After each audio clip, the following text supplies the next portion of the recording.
2001년 3월 충북 영동의 한 공사장 지하 창고에서 시멘트 포대에 덮인 여고생의 시신이 발견됩니다. 피해자는 아르바이트를 하던 고등학교 2학년 여고생. 그런데 그녀의 두 손목이 없었습니다. 누군가 잔혹하게 훼손한 뒤 시멘트 포대로 덮어둔 흔적. 주변 사람들은 며칠 전부터 이상한 소리가 들렸다고 말했죠.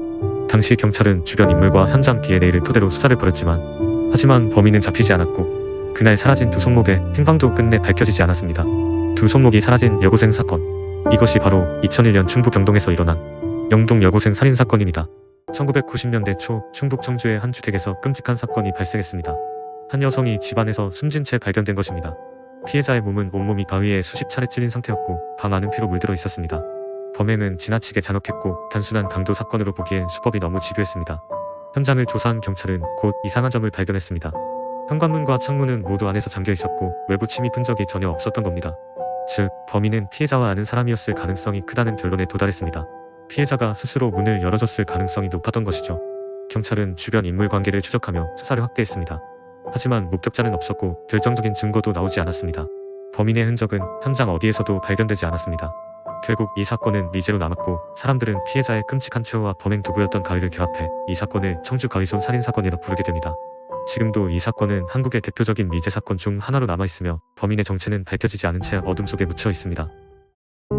2001년 2월 부산 배산 중턱의 어두운 등산로. 새벽녘 등산객 한 명이 숲을 속에서 한 젊은 여성의 시신을 발견합니다. 몸에는 목과 복부를 여러 차례 찔린 상처, 그리고 과다출혈 흔적이 있었죠.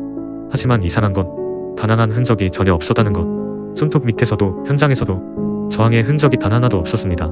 게다가 그녀는 잠옷 차림의 양말도 신지 않은 상태. 마치 아는 사람을 따라 나선 듯한 모습이었죠. 경찰은 면식범의 가능성을 두고 수사를 벌였지만 결정적인 단서도 용의자도 찾지 못했습니다. 그녀는 도대체 왜, 어떻게, 누구를 따라 그 어둠 속으로 가던 걸까? 지금도 풀리지 않은 미제 사건. 부산 배산 여대생 피살 사건. 1990년대 초 경기도 화성. 한 여성이 변사체로 발견됩니다. 시신은 심하게 훼손되어 있었고 무엇보다 기괴했던 건 피해자의 치아였습니다. 입 안쪽 어금니 부분에 남겨진 이상한 흔적. 마치 범인이 일부러 단서를 남긴 듯 보였죠. 경찰은 이 흔적을 유일한 단서로 삼아 수사를 이어갔지만 어떤 용의자와도 연결되지 않았습니다. 당시 기술로는 DNA 감식도 어려웠고 목격자도 범행 동기도 전혀 밝혀지지 않았습니다. 더 소름 끼치는 건 현장 주변에서 피해자의 신원을 알 수 있는 물건조차 나오지 않았다는 겁니다. 마치 누군가 치밀하게 지워버린 듯 말이죠. 그리고 떠도는 소문 하나. 치아를 훼손하는 건 범인의 독특한 습관일지도 모른다. 하지만 결국 범인을 특정할 수 없었고 사건은 그대로 미제로 남아버렸습니다. 세월이 흘렀지만 사건 기록 속엔 단 하나의 흔적만이 남아있습니다. 차갑게 남겨진 그 어금니의 흔적. 이 미제 사건은 화성 어금니 살인사건입니다. 어두운 골목, 혼자 걷는 젊은 여성이 있습니다. 발걸음 소리만 울리는 그 순간 누군가의 시선이 뒤따르고 있었습니다. 2009년 2월 제주. 23살 보육교사는 친구들과 술자리를 마치고 집으로 향했지만 그날 밤 그녀는 두 번 다시 돌아오지 못했습니다. 다음 날 한 주택가 밭에서 그녀의 시신이 발견됩니다. 몸에는 폭행 흔적이 가득했고 목에는 졸린 흔적까지 남아있었습니다. 경찰은 수십 명을 조사했지만 범인은 마치 그림자처럼 사라졌습니다. 남은 건 미궁 속의 의문뿐이었죠. 사건 현장을 지나는 사람들은 늦은 밤 골목을 지나면 젊은 여자의 흐느끼는 울음소리가 들린다고 말합니다.